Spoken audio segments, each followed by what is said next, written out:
কোথায় যাচ্ছিস? কোথায়?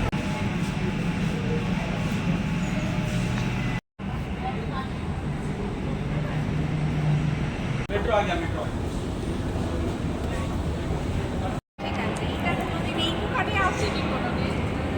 দেখি গাড়ি এনে নেওয়াই ভালো, যারা রোজের যায় তারা বলতে পারে।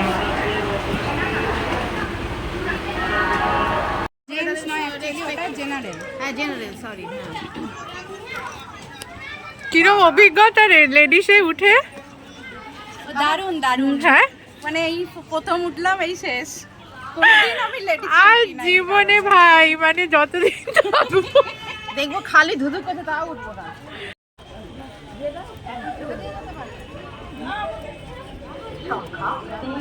কোন্নগর মার্কেট, এর মাঝখান দিয়ে আমরা চলেছি।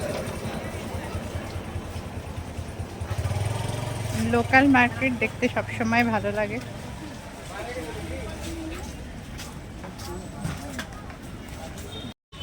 আজকে 27শে ফেব্রুয়ারি 2026, ঘড়িতে এখন প্রায় 4টে বাজে। আর আমরা 3 বন্ধু আবার বেরিয়ে পড়েছি। ছোট্ট ছোট্ট ভ্রমণ দিয়ে সাজানো আজকের পর্বটা থাকবে, তোমরা সবাই সঙ্গে থেকো। আর তোমাদের সবাইকে স্বাগত একটা নতুন বেড়ানোর গল্পে। তো আজকে আমরা চলে এসেছি 500 বছরের পুরনো শহর, ঐতিহ্যময় শহর কোন্নগরে, যার উল্লেখ মঙ্গল কাব্যেও তোমরা পাবে। তাহলে চলো আমরা কোন্নগর ঘুরে দেখি।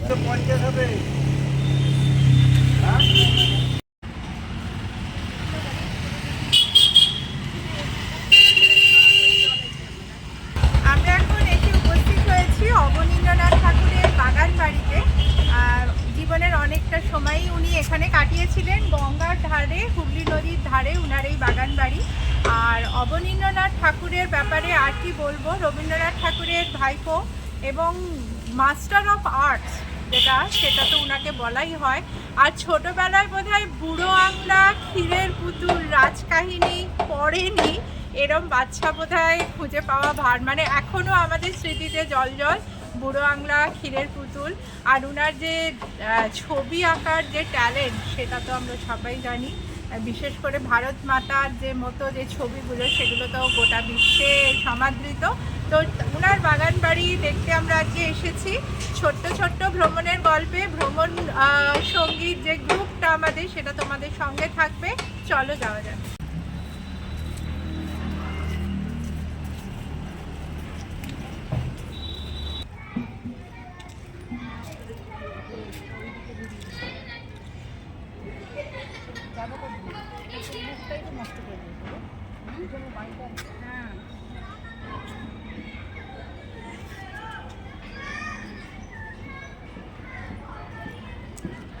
দেখো, এটা হেরিটেজ প্রপার্টি, সেটাই লেখা আছে। এখানে একটা বাচ্চাদের পার্কও আছে।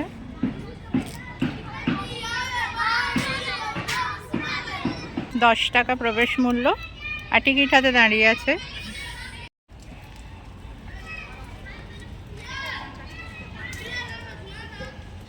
দেখো, সুন্দর গাছগাছালিতে সাজানো বাগান, হাঁটতে বেশ সুন্দর লাগছে।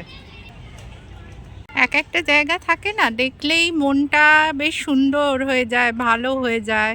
সেরকম শান্ত নিরিবিলি একটা পরিবেশে এই বাগান বাড়ি। আর এখানে থাকলে কবি, সাহিত্যিক, যাই বলো না কেন, আর্টিস্ট, তিনি যে সুন্দর সুন্দর সৃষ্টি আমাদের উপহার দেবেন, সে তো বলাই বাহুল্য।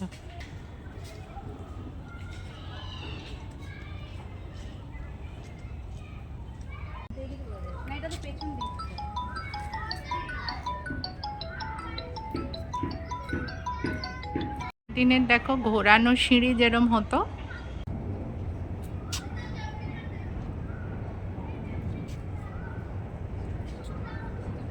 সেই পুরোনো দিনের খড়খড়ি দেওয়া জানলা।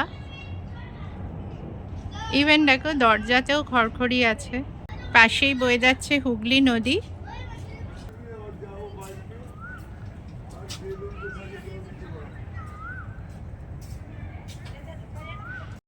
আছে, আমরা ছবি আছে তখন ছিল না, তখন কিছু ছিল না। বিয়ে খেয়ে গেছি দেবাই পাশে ভাড়া দেয় আছে, দিত তখন দিত, পরে তো এটা বাংলা দিত। এখনো ওই ওখানে সিনেমা দেখি। ভালো লাগে হাওড়া ভালো লাগে।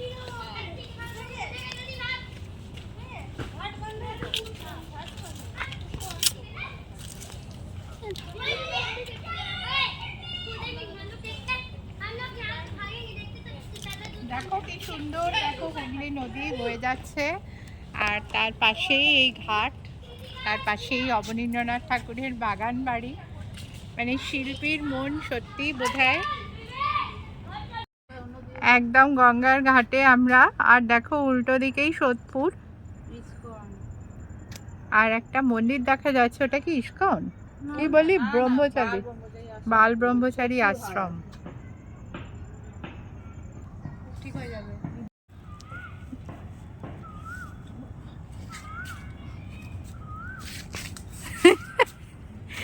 গার্গী এখন মশা মারতে ব্যস্ত, প্রচুর মশা ওকে ছেঁকে ধরেছে। এইদিকে যাই আগে, তারপরে দিকটা। হ্যাঁ চ।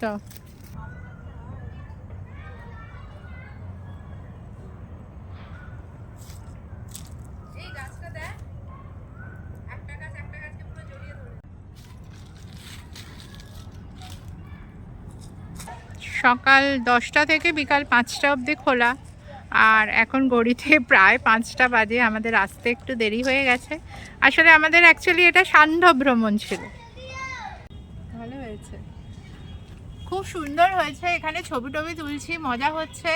আর এরপরও আরও কিছু স্পট আছে আমরা দেখবো, কারণ আমরা কোন্নগর এক্সপ্লোর করতে বেরিয়েছি।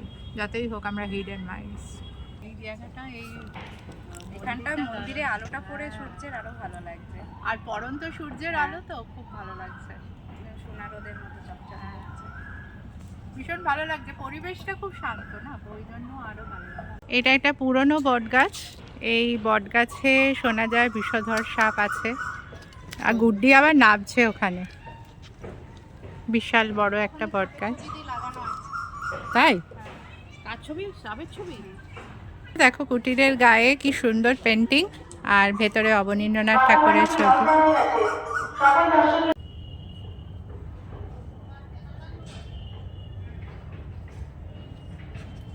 সুন্দর পালকি করা আছে এখানে।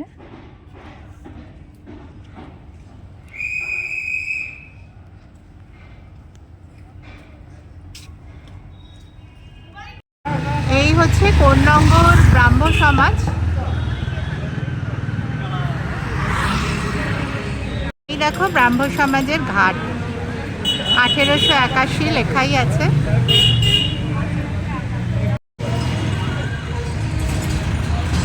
রাজরাজেশ্বরী সেবা মঠ, আর এই হলো আরতির সময়। যে খাইয়েছে তার বাড়ি পাঠিয়ে দেবো, এসব বলতো না। দুই ফুচকা খোর দাঁড়িয়ে গেছে ফুচকা খেতে।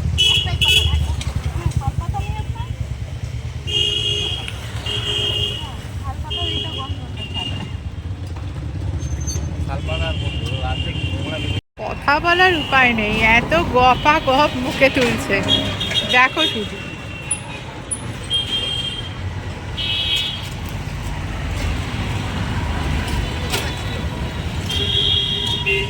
শুধু পড়ার অপেক্ষা বাটিতে।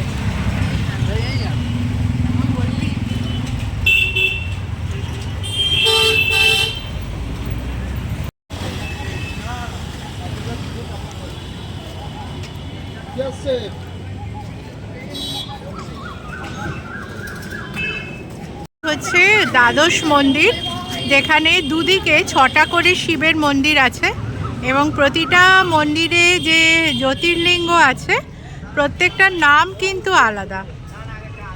আর এই হচ্ছে 12 মন্দির ঘাট। দেখো দুদিকেই কিন্তু শিব মন্দির, 6টা করে 12টা।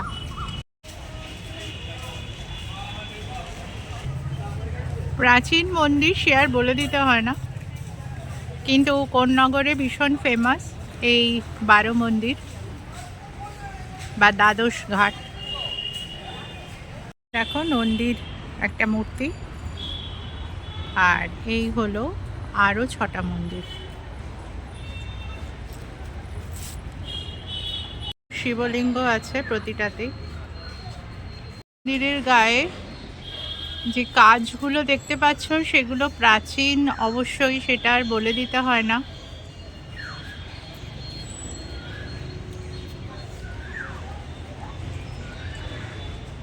হচ্ছে 12 মন্দিরের ঘাট, যেখানে বসে হুগলি নদীর যে সৌন্দর্য সেটা উপভোগ করা যায়। বিকালে অনেকেই আসে এখানে।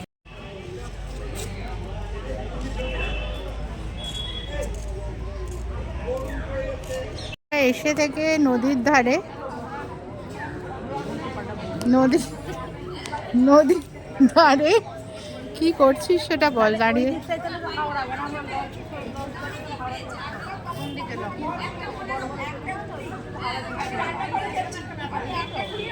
প্রচুর লোক বসে আছে দেখো।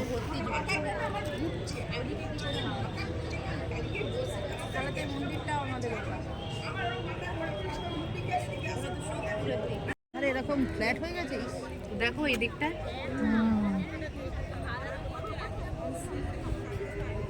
ওরমই শ্রীরামপুরেও আসছে না গঙ্গার ধারে। সবই মানে গঙ্গা তীরবর্তী না। আমরা এখন 12 মন্দিরের ঘাটে বসে আছি। শোনা যায় এই যে কোন্নগর, যেটা বলেছিলাম যে মঙ্গল কাব্যেও এর উল্লেখ আছে, তখনকার দিনে যে জলদস্যুরা আসতো সেই জলদস্যুদের নাকি বন্দরও ছিল কোন্নগর। আর কোন্নগর যে এই কথাটা, এটা এসছে কোনার গড় থেকে। এখানে গড় কোথায় সেটা হয়তো মানে আমরা এখন খুঁজে পাচ্ছি না, কিন্তু নাম ছিল কোনার গড়। তো জলদস্যু, গড়, নদীর ধার সব মিলে একটা বর্ধিষ্ণু শহর তো বটেই। আর সেই জন্যেই মঙ্গল কাব্যেও এর উল্লেখ পাওয়া যায়।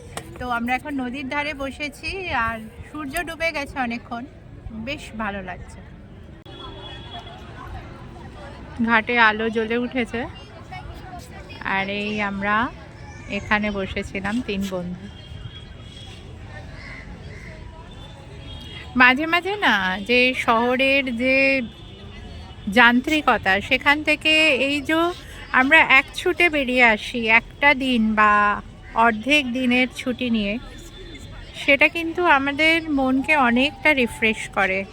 আর তাই আমরা ভ্রমণ সঙ্গীর যে দলটা তৈরি করেছি বা আমরা যাযাবর প্রত্যেকেই আমরা নিজেদের সংসার নিয়ে, নিজেদের জীবন নিয়ে ব্যতিব্যস্ত।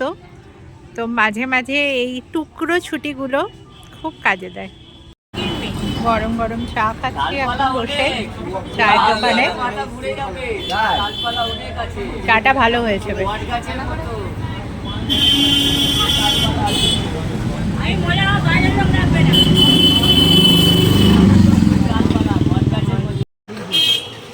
দেখো এখানে কোন্নগরের একটা দুর্গা মন্দির, কি কালারফুল না, এটা দারুণ লাগছে দেখতে।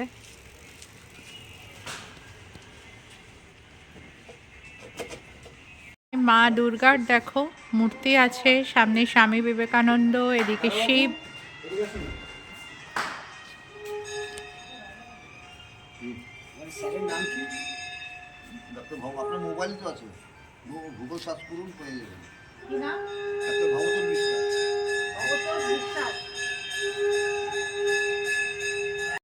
যে কোন্নগর একটা বর্ধিষ্ণু শহর। শ্রী অরবিন্দর পৈতৃক বাড়িও দেখো কোন্নগরেই অবস্থিত।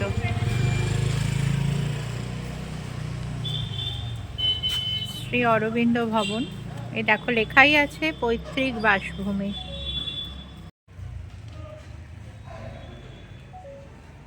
এই হলো অরবিন্দ ভবন। ভদ্রকালী মিষ্টির দোকান, প্রসিদ্ধ মিষ্টির দোকান। আর মিষ্টি তো আমি একদম খাই না। এখন গার্গী আর গুড্ডি ঢুকছে মিষ্টির দোকানে, আমিও যাই দেখি কি মিষ্টি পাওয়া যায় এখানে।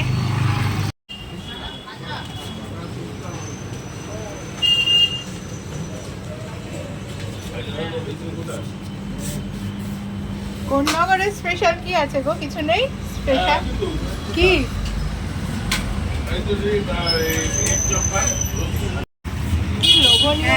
এইটা একটা নেওয়া যায়, একটা একটা করে সব নিয়ে টেস্ট করলে রসমালাইটা রোজের গন্ধ দেয়। খেয়ে দেখ, এটা কি রোজ মালাই? এটা চামচ, চামচ না, রোজ মালাই। কোন্নগর স্পেশাল রোজ মালাই, খেয়ে দেখ কেমন খেতে, খেয়ে দেখ।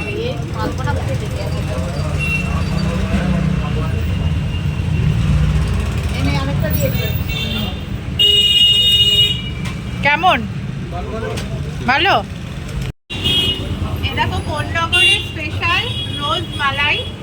মালাইয়ের মিষ্টি আমার ভালোই লাগে, যদিও খুব একটা মিষ্টি আমি খাই না, তাও খেয়ে বলছি কিরকম, একটু অন্যরকম বলছে ও।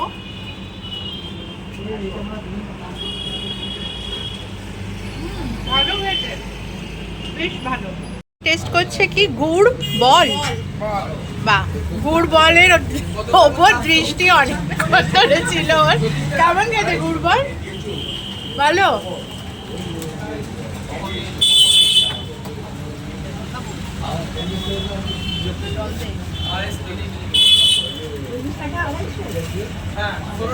কেমন লাগলো রে? হ্যাঁ ভালো তো, ভালো খেতে। এটা নতুন গুড় দিয়ে তৈরি, ভেতরে রসগোল্লা। রসগোল্লা তো মিষ্টি হবেই, আর গুড় বল খেতে কিরকম খেয়ে বলছি। ওপরে একটা গুড়ের লেয়ার,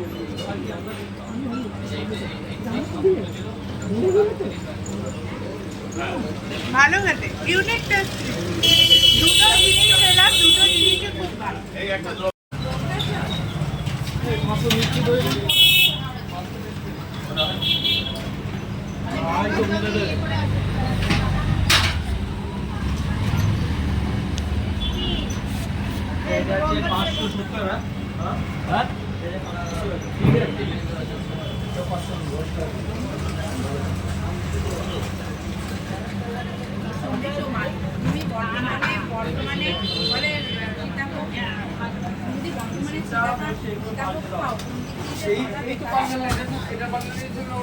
এত বক বক করিস না, জল ভরা হয়েছে। হ্যাঁ চ ছোটো পালাবে আমাদের ছেলে।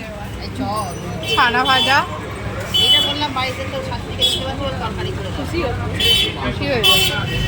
আর এখানে কিছু স্ন্যাক্স আছে। আমরা এখন জেরার ট্রেন ধরেছি, এখন বাড়ির দিকে যাচ্ছি, উল্টো দিকের ট্রেন, তাই আমরা বসতে পেরেছি। আসার সময় খুব ভিড় ছিল ট্রেনে, তো পাশেই দেখো বুদ্ধি আছে, তো বুদ্ধিকে জিজ্ঞাসা করছি আজকে যে আমরা কোন রকমে কোনো প্ল্যান ছাড়াই ঘুরতে বেরিয়ে গেলাম, এই একবেলা ছুটি তোর কেমন লাগলো? এই প্ল্যান ছাড়া ট্যুরগুলোই বোধহয় খুব ভালো হয়, দারুণ এনজয় করলাম। মাটির ঘরে চা খাওয়া, ফুচকা খাওয়া, অনেকদিন পর আমরা ভ্রমণ সঙ্গীরা একসাথে ফুচকা খেলাম, তো দারুণ এনজয় করেছি। হ্যাঁ, সেই ছোটবেলাটা একদম। ফিরে পাওয়া, আর একরাশ অফিসে দিয়ে এক বাড়ি ফেরা, তাই তো? আর পাশে গার্গি আছে, তো গার্গিও কিছু বলবে। গার্গি বল, কি বলবি? কিছু বলবি না কেন? তোর তো নিশ্চয়ই কিছু অভিজ্ঞতা হলো, কেমন হলো, কেমন লাগলো তোর? বন্ধুদের সঙ্গে ঘোরাটাই ভালো লাগলো। হ্যাঁ, অবশ্যই ভালো লাগার মতোই আমরা মানে মজা করি, যে এরম নয় যে প্ল্যান করে ঘুরি, কিন্তু আমরা সবসময় মজা করতেই ভালোবাসি, তাই মজাটাই আমাদের আসল উদ্দেশ্য। এবং তার সঙ্গে অবশ্যই এক একটা জায়গা আমরা যাই আর এক্সপ্লোর করি, সেটাকে যেভাবে মানে লিভ লাইক লোকালসদের মতো আমরা চায়ের দোকানে চাও খাই, আর টোটো নিয়ে ঘুরি, কোনো মিষ্টির দোকান ভালো লাগবে সেখানে নেমে মিষ্টিও খাই। তো আজকের ভিডিওটা আমরা এখানেই শেষ করছি। আর সঙ্গে আমরা তিনজন, আমরা ভ্রমণ সঙ্গী, তো তিনজনই আমরা বাড়ি ফিরছি, আমাদের গন্তব্যর দিকে আমরা যাচ্ছি। তো আজকের ভিডিওটা যদি তোমাদের ভালো লেগে থাকে তাহলে অনেক লাইক, শেয়ার, কমেন্ট করো। আর আজকে এখানেই শেষ করলাম, তাহলে দেখা হচ্ছে নেক্সট কোনো গল্পে, নতুন কোনো জায়গায়।